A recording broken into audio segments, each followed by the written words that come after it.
Hey there everyone, this is Michael Dougal, the Nootropic Reviewer, and during this video today we're talking about Kratom, which is a very popular nootropic supplement for mood, for stress management, specifically like on-the-job stress. If you're an entrepreneur, Kratom is super popular. People even actually use it to boost the motivation levels. But from my experience, I think that the cons far outweigh the pros. In fact, Kratom has really not been popular over the past few years because of the many side effects reported. And there is a whole subreddit that's dedicated to quitting Kratom, which kind of puts it in the same category of supplements that you can use for stress and for anxiety, but do also bring about side effects like phenibut. A lot of people use phenibut and then they experience withdrawals. And I look at Kratom as somewhat similar in that it's used in a very similar capacity, but the difference between the two of them is that Kratom is a little bit more stimulating. That's from my experience, but not really physically, more like mentally. I look at phenibut more like something that actually brings about a lot more happiness, but doesn't really improve productivity. Kratom, maybe it can improve productivity just a little bit. And so what it is a tropical evergreen tree in the coffee family native to Southeast Asia. It's indigenous to Thailand, Indonesia, Malaysia. And what's neat is that the Kratom leaves, they can be chewed, and the dry Kratom can be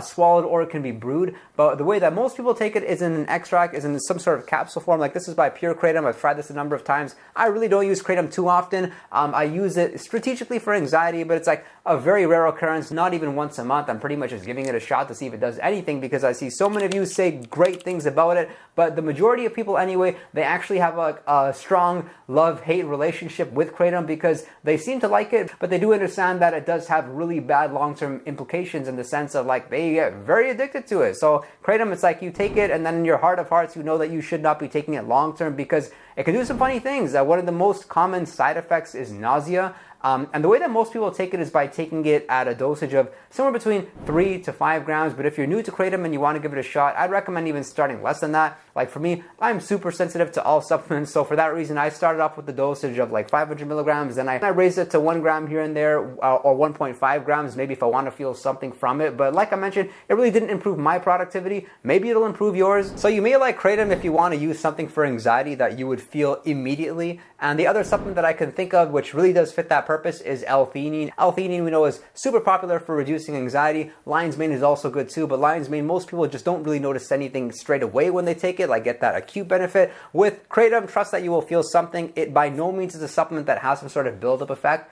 Like there's a lot of nootropics out there that you need to be taking them every single day for a considerable period, like maybe 5 to 10 days, and then you start to feel something. Also, you do seem to build a tolerance with Kratom. So if you happen to feel pretty good using it the first day, don't expect that the day afterwards you can take it at the same dose and feel just as good. Of course, it may happen, use common sense, but as time does go on, people seem to need more and more. And what happens is with Kratom at very high doses is that it induces a euphoria, which is awesome because there's not a lot of nootropics like that make you just so positive. Caffeine, of course, being one of them, yohimbine being another one, but because it makes you euphoric, that's often what leads to the addiction potential. You can look at it like you'll ingest Kratom and typically within 5 to 10 minutes, you will start to feel it, and then those effects will last somewhere between 3 to 5 hours for most people. Something neat though from my experience is like, yes, you feel the effects. Yes, it's somewhat stimulatory, but it's not like it stops you from sleeping, right? So if you were to take it in the evening, perhaps for some recreational use, you want to have some fun, you can use Kratom and you can still go to bed, which makes it a little bit similar to phenibut. But with phenibut, what I really liked about it is that it actually did improve my sleep. Kratom, don't expect really any sleep benefit, even though it does reduce anxiety. It does it in an interesting way. It's been said to be somewhat of a pain reliever and painkiller as well. So people use it as an alternative to taking painkillers. And I hope you know where I'm going with this. It's just not a very safe supplement. And here's a really neat article by Mayo Clinic which describes Kratom to be unsafe and ineffective, even though users swear by Kratom for mood enhancement and fatigue reduction. And they further say that research shows little promise. And this is something neat. They said that in a study testing Kratom as a treatment for symptoms of opioid withdrawal, people who took Kratom for more than 6 months reported withdrawal symptoms similar to those that occur after opioid use. And then here in this study, they mentioned among a sample of males who used Kratom for 6 or more months, examples of reported withdrawal symptoms included anger, nervousness, and feelings of restlessness. And then what's worse, further altered mental states such as depressed mood were reported among some individuals who experienced withdrawal from Kratom. So why are people using Kratom in the first place and taking these risks? And we can see here that the motives for Kratom use included, but aren't limited to, treating or managing pain, alleviating symptoms of psychiatric disorders such as depression or anxiety, or reducing, substituting, or quitting problematic use of other substances. And really what I can share from you from my experience is like, if you're somebody like myself,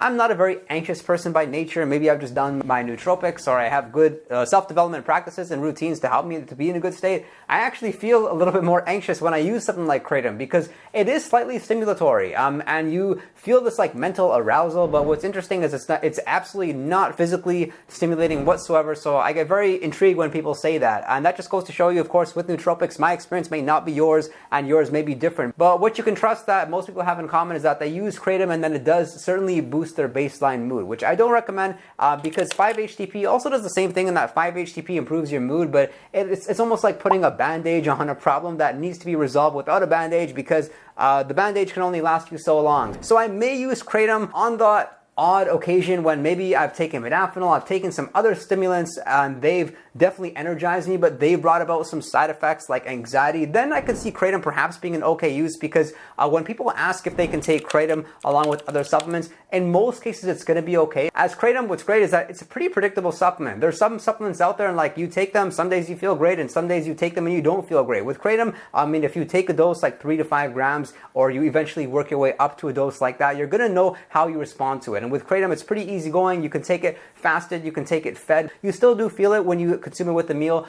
but to really see the benefits from my experience, you want to take it fasted and then just judge it that way. And so for users that are getting into the use of Kratom, I would recommend you take it no more than once a day.